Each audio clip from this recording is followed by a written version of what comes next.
사육신하면 단종 포기운동을 주도하다가 처형당한 6분이 떠오릅니다. 그러나 지금 사육신 묘역에는 7분의 무덤이 있습니다. 사육신 묘역인데 왜 6분이 아닌 7분이 모셔져 있는 것일까요? 오늘 역사추리는 사육신 묘역에 왜 7개의 무덤이 있는지 그 과정을 다루고자 합니다.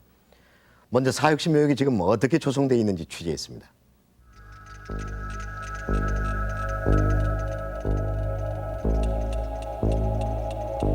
의미 있는 장소를 찾는 사람들에게 사육신 공원은 떼놓을 수 없는 유적지의 하나입니다. 두 임금을 섬겨서는 안 된다는 당대의 윤리를 지키기 위해 죽음을 선택한 분들의 충절을 기리는 상징적인 유적지이기 때문입니다. 공원 안으로 들어서면은 관람객들의 시선은 사육신을 모신 묘역에서 일단 멈춥니다. 을에 6분의 무덤이 있을 것이라고 생각합니다. 무덤의 숫자부터 세보는 것도 그 때문입니다. 그러나 무덤은 7개입니다.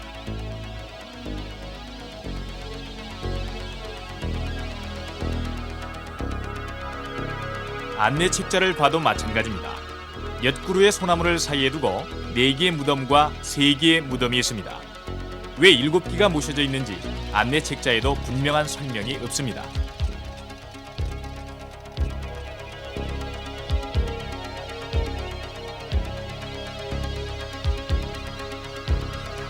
사육신의 위패를 모신 의절사에서도 역시 관람객들의 궁금증은 풀리지 않습니다. 무덤의 숫자만큼 위패도 모셔져 있습니다. 7개의 위패입니다. 왜 7개의 무덤과 7위패가 모셔져 있는지 관람객들은 끝내 궁금증을 풀지 못한 채 돌아갑니다. 이것이 사육신 묘역의 현재 모습입니다.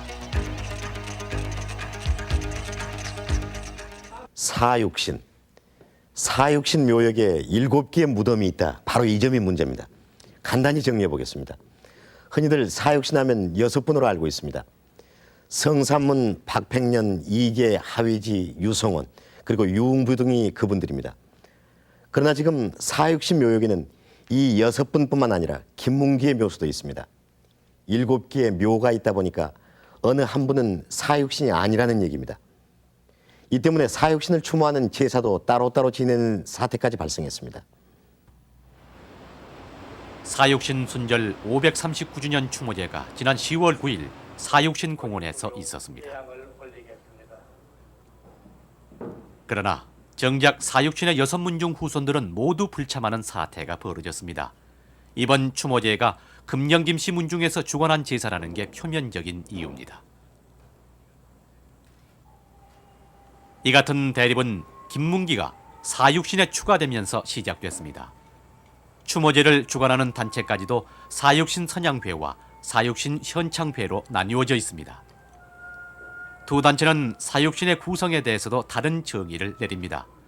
선양회 측은 성삼문, 박팽년, 이계, 하위지, 유성원, 유흥부 등 6분이 사육신이라고 주장하는 반면 현창회 측은 김문기가 사육신 중에 한 분이라고 주장합니다.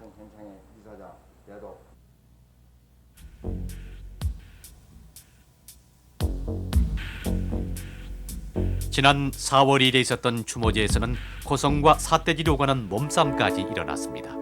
추모제를 지내려는 선양회 측과 이를 저지하려는 현창회 측 사이에 벌어진 소동이었습니다.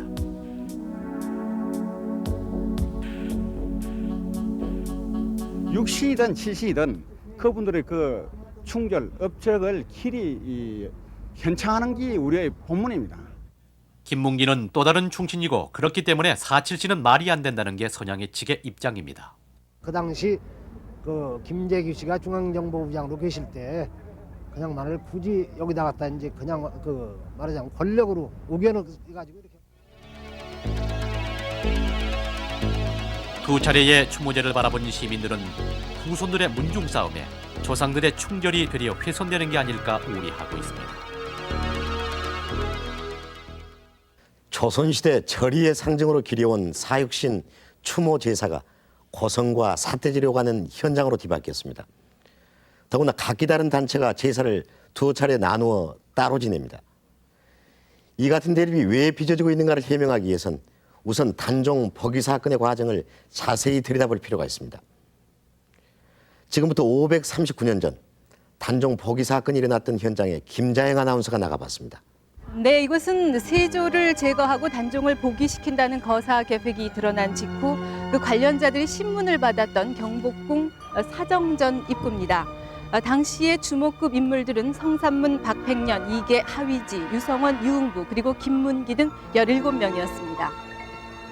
생사를 지지는 모진 고문에도 세조의 회유에도 그들은 거사의 정당성만 거듭 주장할 뿐 누구 한 사람 세조를 왕으로 인정하지 않았습니다.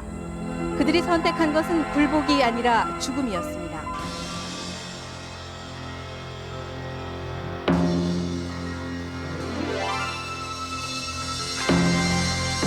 결국 사건 발생 일주일 만에 그들은 군기감터에서 사지가 찢기는 극형으로 최후를 맞이합니다. 바로 이것 프레스센터 부근이 그들이 처참하게 처형을 당한 군기감터입니다. 연좌제에 의해서 직계가족까지 100여 명 이상이 희생됨으로써 그 사건은 단일 사건으로는 가장 큰 희생자를 내게 됐습니다. 하지만 그 누구도 역적으로 몰릴까봐 그들을 시신을 거두어갈 수조차 없었습니다. 그런데 사흘째 되던 날 거지 한 사람이 머리밖에 안 남은 시신을 황급히 수습해 한강변으로 사라졌습니다. 다음 날 노량진에는 5기의 무덤이 생겼습니다. 묘비석에는 단지 성만을 적어 놓았을 뿐입니다. 성산문과 그 아버지 성승장군 그리고 박팽년, 이계, 유흥부의 무덤이었습니다. 무덤을 만든 거지는 바로 매월당 김시습이었습니다. 그때부터 사람들은 이 5기의 무덤을 두고 사육신묘라고 불렀습니다. 그 후 임진왜란을 겪으면서 사육신묘는 형체조차 알아볼 수 없을 정도로 훼손됩니다. 땅속에 묻힌 비석을 찾아 다시 묘역을 정비한 것은 박팽년의 7대손입니다. 성승장군의 묘비는 찾을 수가 없어 이때 조성된 무덤은 4기뿐이었습니다. 병자옥사 또는 단종 복위 사건으로 불리는 이 사건으로 처형된 100여 명의 희생자 가운데 단 4분만이 이런 과정을 거쳐 이 묘역에 모셔지게 됩니다. 그들의 충절은 입에서 입으로 전해지고 그리고 또 이 사육신묘는 바로 충절의 상징으로 남게 됐습니다. 처음에는 5기의 무덤이 있었습니다. 그리고 그때부터 사육신묘라고 불렀습니다. 그러니까 6분의 무덤이 모셔져 있다고 해서 그렇게 부른 것은 아닙니다. 죽음으로 절의를 지킨 그분들의 정신을 기리는 상징적인 장소로 사육신묘라고 불렀습니다. 그러나 묘가 7기가 되면서 문제가 된 것입니다. 그렇다면 무덤이 왜 7기가 됐고 그것이 왜 문제가 되는지 알기 위해서 사육신이라는 말이 언제 어디서 나왔는지 조선시대 기록들을 찾아봅니다. 먼저 단종 복위 사건이 발생했던 때의 국가 공식 기록인 세조실록을 찾아봤습니다. 사건 기사 어디에도 육신이란 말은 없습니다. 딱히 6명의 주동 인물을 지적하고 있지도 않습니다. 사건 발생 100년이 지난 선조대의 기록에서 육신에 대한 첫 단서를 발견할 수 있었습니다. 성종대의 추강 남효원이 육신전을 썼다는 것입니다. 생육신의 한 분인 추강이 쓴 육신전은 사육신에 대한 전기였습니다. 그리고 이 육신전에는 마치 현장을 목격한 것처럼 생생하게 사건의 전모가 실려 있었습니다. 박팽년, 성삼문, 하위지, 유성원, 이계, 유흥부의 순서로 6분에 대한 개별 전기와 기록자의 평까지 들어있었습니다. 나라에서는 역적으로 몰아 처형했지만은 세간에선 충신이라고 불렀고 그 중에서 특히 6분의 절이는 입에서 입으로 전해져 충절의 상징이 됐습니다. 추강은 이런 구전과 사료를 모아서 육신전을 펴냈던 것입니다.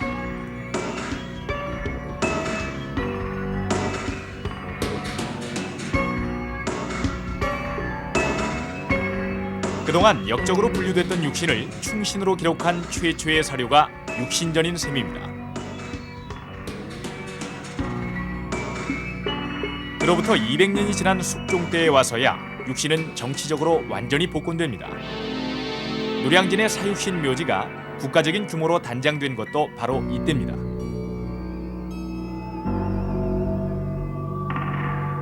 그리고 육신뿐만 아니라 단종 포기 사건의 모든 희생자에 대한 재평가 작업이 완료된 것은 정조 때였습니다. 즉, 사건이 발생한 지 340여 년 만의 일입니다. 정승에서 무당까지 신분의 고하에 관계없이 희생자 모두에게 상까지 내리는 조처를 단행했습니다. 삼중신, 양운검, 육신 등으로 선정됐는데 성삼문, 유흥부 등은 육신에, 김문기는 재상급 서열인 삼중신의 한 분으로 편정됐습니다.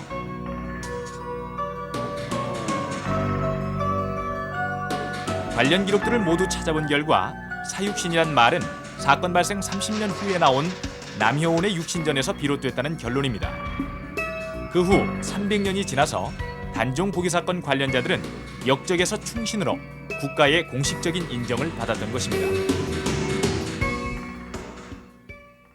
살펴본 것처럼 단종 포기 사건이 일어난 지 30년 후부터 사육신이라는 말이 등장했습니다. 그리고 정조대에 와서는 국가적인 평가 작업까지 내려졌습니다. 특히 주목되는 부분이 바로 이 정조 때에 내려진 평가 대목입니다. 유흥부는 사육신에, 김문기는 삼중신에 각각 현창됐습니다. 그리고 두 임금을 섬길 수 없다는 당대의 절의를 지킨 그 정신을 기려서 국가에서 함께 제사까지 모셔왔습니다. 그러던 것이 200년이 지난 1977년 사육신 묘를 성역화하는 과정에서 유흥부를 대신해서 김문기를 사육신에 현창해야 한다는 주장이 제기됐습니다. 여기서 문제가 되기 시작했습니다. 지난 1977년 대통령령에 따라서 사육신 묘역의 성역화 작업이 결정됐습니다.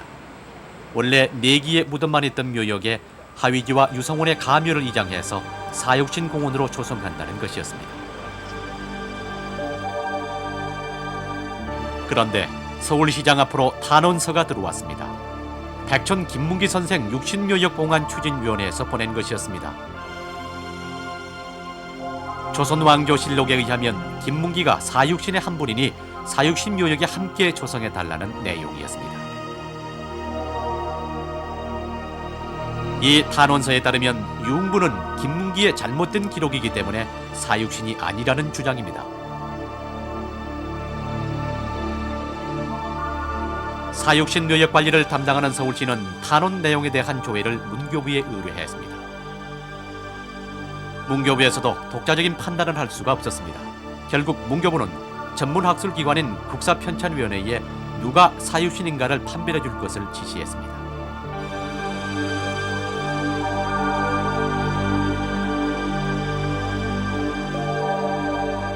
그리고 이 사실을 접수받은 지 한 달 만에 국사편찬위원회는 김문기를 사육신에 추가할 것을 결정했습니다.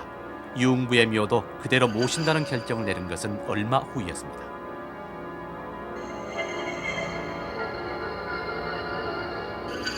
성역으로 단장된 사육신공원이 개원된 것은 1978년 5월입니다. 그 결과 4기의 무덤이 있던 사육신 묘역이 500년이 지나서 7기의 무덤을 모신 오늘의 모습으로 조성된 것입니다. 이런 과정을 거쳐 김문기의 현창이 결정됐고 사육신 묘역에는 7분이 모셔지게 됐습니다. 결과적으로 사칠신이 된 셈입니다. 그렇다면 김문기는 어떤 인물일까요? 단종 포기 사건을 전후한 김문기의 행적을 살펴봅니다. 조카 단종을 몰아내고 세조가 왕위에 오른 것은 계유정난을 통해 권력을 장악한 지 2년째 되던 해였습니다. 이미 이때부터 김문기는 반세조파의 중요 인물로 떠오릅니다.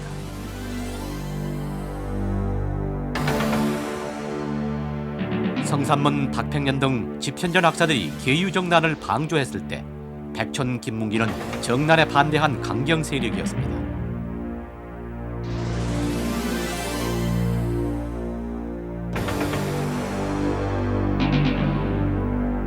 그러나 그를 필요로 한 것은 세조였습니다. 한길도에서 이징옥의 난이 발생했고 난을 진압할 인물로 세조는 백천을 선택합니다. 그 공로를 인정받아서 백천이 공조판서로 임명된 것은 세조가 즉위한 그해 10월이었습니다. 지금의 상공부 장관격인 공조 판사라면 정승자리도 바라볼 수 있는 고위 간직입니다. 게다가 3군 도진무까지 겸임하고 있었습니다. 그런 그가 선택한 것은 그러나 세조 정권이 아니라 단종 복위 운동이었습니다. 결국 사건의 주역으로 몰려서 군기 감퇴에서 그는 차열형으로 처형되었습니다. 백촌이 역사에 남긴 것은 충이라는 두 글자였고 역사가 그에게 부여한 것은 삼중신이란 높은 칭호였습니다. 살펴본 바와 같이 당시 단종 복위 사건에 참여했던 17명의 주동급 인물 가운데 한 분이 김문기임은 분명합니다. 바로 이 점이 김문기의 사육신 현창을 주장하는 근거입니다. 그러나 다른 한쪽에서는 이것이 사육신이라는 근거가 될 수 없다는 입장입니다. 지난 77년 국사편찬위원회에서 김문기의 사육신 현창을 결정한 이후 이를 둘러싸고 학계에서는 뜨거운 논쟁이 전개됐습니다. 당시 논쟁에 직접 참여했던 두 분의 주장을 들어봅니다. 김문기의 현창을 주장하는 측은 세조실록의 이 기사를 근거로 김문기가 사건의 주모자라고 들고 있습니다.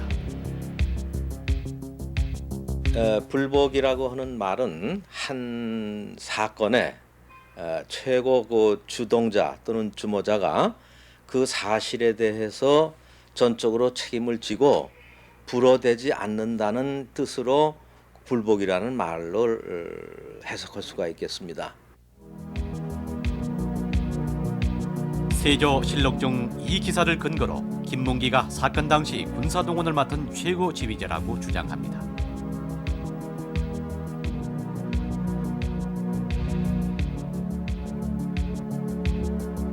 밖에서 군사를 동원해 가지고 이 일을 성사시킬 때니까는 자네들은 그 말은 이제 그 육신에 해당하는 그런 분들입니다.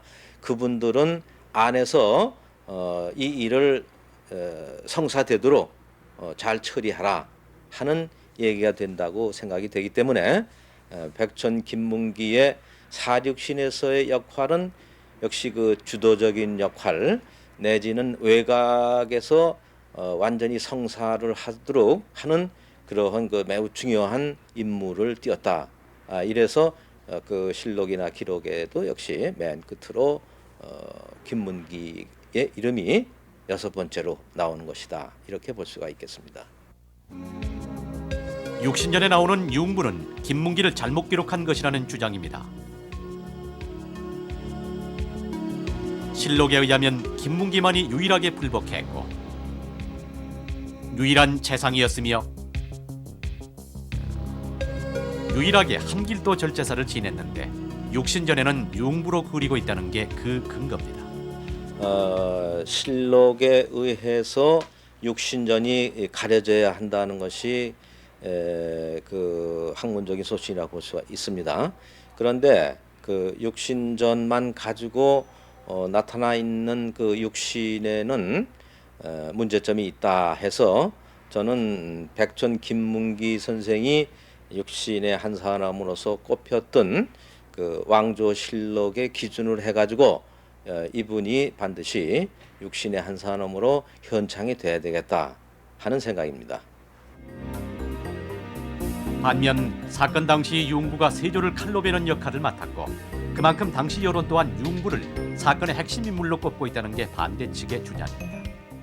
그 김문기의 그 얘기도 이 기록으로 봐서 그 이 모의에 상당히 중요한 책임을 맡은 것은 사실입니다. 그러나 초기부터 그 모의의 그 주동 인물이라고는 생각되지 않습니다. 왜냐하면은 실록을 가지고 보더라도 처음 그 김지리가 성산문의 집에 와서 얘기할 때에 당신과 같은 뜻을 가지고 있는 사람이 누구냐 했을 때에 누구누구 등 유흥부가 언급이 돼 있고 그리고 박팽년이의 그 공초에서도 작년 12월 달에 모의를 시작했는데 그때 유흥부가 참여한 걸로 기록이 되어 있습니다. 정조 때의 어정 배식록은 공적 사적인 모든 기록을 총 검토해서 작성된 국가 공식적인 기록이라는 주장입니다. 정조는 자기가 키우기 위한 그 집현전의 후신인 귀장각의 여러 신하들과 그리고 홍문관의 여러 신하들한테 공사의 문적을 다 조사해 가지고 이 세조의 그 사건과 관련된 사람들을 전부 이 영월 장릉에 단종의 능인 장릉에 제사 지내줄 수 있는 사람들을 천거하도록 했습니다. 남효원의 육신전을 바라보는 견해 또한 상이합니다. 육신전은 남효원이 목숨을 걸고 당대의 공론을 기록한 것이기 때문에 융부가 김문기의 오기라는 주장은 터무니없는 것이라고 반박합니다. 남효원의 개인 생각이라기보다는 이것은 사림들의 공론이라고 할 수 있습니다. 그런데 이러한 그 공론은 조선시대 세조 때에는 반역자였지만은 이 절의를 지킨 대표적인 충신으로 6사람을 뽑을 때에 누구를 뽑았느냐 하는 이 것에서 실은 육신전은 남효원의 추강집을 제외하고서는 실록에서 육신을 찾는다고 하는 것은 있을 수 없는 일입니다. 지난 1978년에 김문기가 사육신에 현창된 이후 17년이 지났습니다. 그러나 지금까지도 이 논란은 계속되고 있습니다. 그렇다면 당시 어떤 과정을 거쳐 이 같은 결정을 내렸는지 국사편찬위원회를 찾아가 봅니다. 지난 77년 국사편찬위원회는 김문기를 사육신에 추가해야 한다는 판단을 내렸습니다. 이어 82년에는 김문기를 사육신에 추가하나 종전의 사육신 구성에는 변함이 없다는 것을 확인하는 합의문을 발표했습니다. 두 차례 걸친 국사편찬위원회의 판단을 종합해보면 사육신이 아니고 사칠신이 됩니다.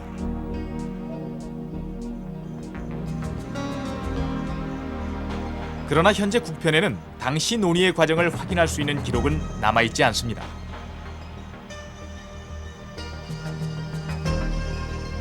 결정 과정에 참여했던 국사편찬위원회 특별위원들은 대부분 이미 세상을 떠난 상황이었습니다. 게다가 생존해 있는 몇 분마저도 이 문제에 대해서는 더 이상 할 말이 없다며 취재에 응하지 않았습니다. 어쨌든 국사편찬위원회의 77년 판단이 사칠신을 만드는 데 결정적인 역할을 한 것만은 분명합니다. 사육신의 구성을 둘러싼 대립이 17년이 지난 지금까지 계속되고 있는 것도 어쩌면 이 같은 국편의 모호한 판단 때문인지도 모릅니다. 인터뷰에는 불응했지만은 현재 국편의 한 관계자는 당시 결정은 소신 있는 학술단체의 태도가 아니었다는 말을 남겼습니다. 당시 결정에 참여했던 15명의 특별위원은 대부분 세상을 떠났습니다. 그리고 생존해 있는 분 또한 이 문제에 대해서는 더 이상 할 말이 없다는 입장입니다. 그렇다면 요즘 학계에서는 이 문제를 어떻게 바라보고 있는지 서강대 정두희 교수 연결했습니다. 선생님, 국사편찬위원회의 결정을 어떻게 봐야 하는 겁니까? 세조에 의해서 죽임을 당하거나 박해를 당했던 사람은 김문기를 포함해서 여러 명이었습니다. 그런데도 그 가운데서도 사육신이라 이름해가지고 특별히 6명을 선정해가지고 기억하려고 했던 것은 오늘날의 우리들이 아니고 이미 수백 년 전에 조선시대 사람들이었습니다. 그러니까 오늘날 그 사육신의 선정에 대해서 설사 불만을 지니고 있다 하더라도 지금에 와서 그것을 바꿀 수는 없습니다. 왜냐하면은 그 자체가 이미 역사적 사실이 되었기 때문에 그렇습니다. 더욱이 이 문제에 대해서 국가기관에 소청을 제기하고 이에 따라서 국가기관이 판정을 내린다는 것은 더더욱이나 있을 수 없는 일이라고 나는 생각합니다. 그러나 김문기를 사육신에 포함해야 한다는 주장도 설득력이 있지 않습니까? 그렇죠. 물론 우리는 역사적 사실에 대해서 항상 새로운 해석을 시도할 수는 있습니다. 그러나 그 어떤 경우를 하더라도 이미 설정되어 있는 역사적 사실 그 자체를 바꿀 수는 없습니다. 만약 조선시대 사람들이 사육신을 선정했던 그 기준에 대해서 불만을 가지고 있다고 한다면은 그런 사람들은 정말 학문의 이름에 걸맞는 연구를 통해서 새로운 해석을 제기하고 또 그러한 해석이 많은 사람들에 의해서 받아들여질 때까지 기다려야만 합니다. 이것이 정도라고 저는 생각합니다. 지금까지의 사육신 논쟁을 보면은 누구를 넣고 누구를 빼야 한다는 식으로 진행이 되어 왔습니다. 왜 이런 식으로 논쟁이 진행됐다고 보십니까? 결국 그 사육신에 관한 논쟁이 오늘날에 와서 이런 식으로 제기되었다는 것은 우리나라의 많은 사람들이 역사 해석을 문중의 이해관계에 따라서 하려는 경향이 매우 강하기 때문에 그렇다고 생각합니다. 특히 조선시대의 어느 인물의 경우에는 그 후손임을 자처하는 어느 문중의 조상으로만 기억되기 마련입니다. 그러나 역사 해석을 어느 특정한 문중이나 어느 특정한 이익 집단의 이해에 따라 해석하려고 한다면 그것은 매우 위험한 태도입니다. 우리들 모두가 공유할 수 있고 수긍할 수 있는 가치와 논리에 따라서 역사 해석이 이루어지지 않는다면 우리들이 어떻게 한 역사적 전통을 이인 그런 사회 공동체의 일원이라고 말할 수가 있겠습니까? 더욱이 오늘날 우리 사회는 매우 복잡해지고 또 다원화되어 가고 있습니다. 바로 이런 때는 우리들 모두가 역사 해석에 있어서 보다 보편적이고도 공정한 태도를 잃지 않도록 각별한 노력을 해야만 된다고 생각합니다. 네, 오늘 말씀 감사합니다. 우리가 지금까지 사육신을 기리고 추모하는 것은 그들이 목숨과 바꿔가며 지키려고 했던 지조와 절의를 높이 평가하기 때문입니다.